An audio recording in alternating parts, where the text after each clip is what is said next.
Vice President Kamala Harris is pledging U.S. support for the Philippines against, quote, intimidation and coercion in the South China Sea.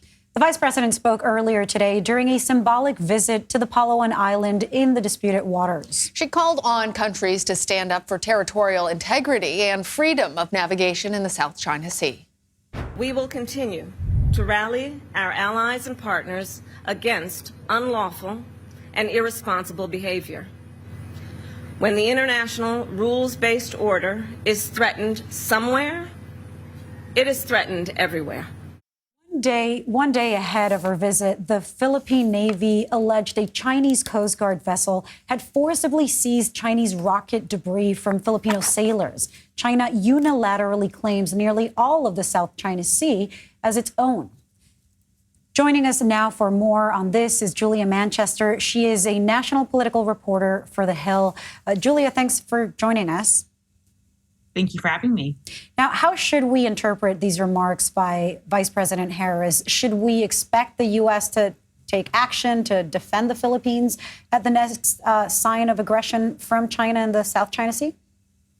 Yeah, it certainly seems that Kamala Harris is sending a very clear message to China, notably without naming China in those remarks. Look, we know that China has increasingly encroached on the South China Sea and the area around the Philippines, despite this 2016 ruling from The Hague that essentially ruled that China does not necessarily have a right to that territory. And the Philippines have since filed a number of complaints and protests. Nothing has happened. So now you're really seeing the United States step in. But I think this is more than just about the Philippines. This is about just China very much trying to grow its influence in this region, which is threatening a lot of U.S. allies in that region. So this is very much Kamala Harris sending a message. In terms of future action, look, I don't think it's out of the realm of possibilities. I think the Biden administration is obviously walking a very fine line with China. Remember, President Biden met with Xi Jinping just a few weeks ago. However, this is a spot in the U.S.-Chinese relationship that seems to be very fraught at the moment due to situations like we're seeing in the Philippines. Yeah, there's many nations that are there in the South China Seas.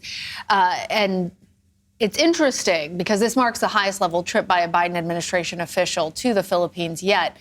Julia, tell us, is this part of a greater coordinated strategy by the Biden administration to try and push back on Chinese incursion into this area?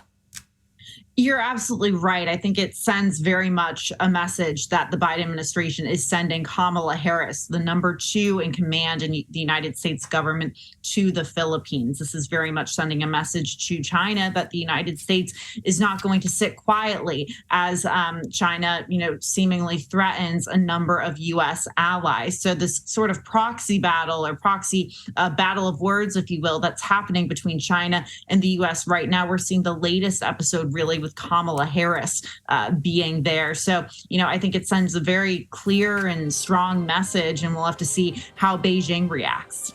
Now, does that message actually have any teeth at this point? The vice president is urging other countries to defend the Philippines against, quote, irresponsible behavior in the South China Sea.